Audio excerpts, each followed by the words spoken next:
पाए घुमाइदिन्थे सिङ्गापुर मलाई।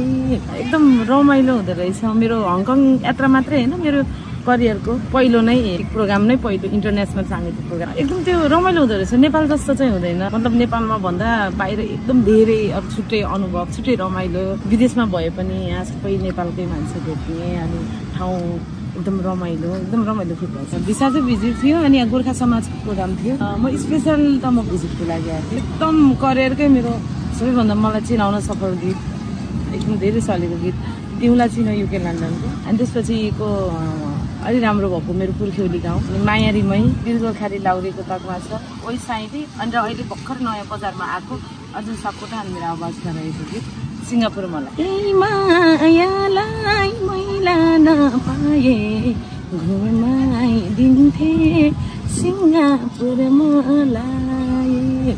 साङ्गीतिक क्षेत्रमा दुःख एकदम धेरै छ, अब स्ट्रगल गर्नलाई।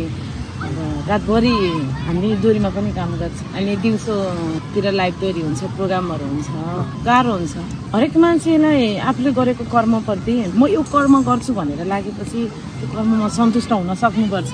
सन्तुष्टि छ। सबैजनालाई एकदम धेरै धेरै धन्यवाद होइन, जति पनि हङकङमा हुनुहुन्छ अनि देश तथा विदेशसँग हुनुहुन्छ सबैजनाले एकदम धेरै गीत मन पराइदिनु भएको छ। अझै धेरै मन पराइदिनु होला। यस्तै पनि तपाईँहरूको साथ सपोर्ट माया भयो भने अझै अगाडि बढ्ने हौसला हुन्छ मलाई। जति पनि HKNepal.com हेरेर बस्नु भएको छ सबैजनालाई धेरै धेरै धन्यवाद।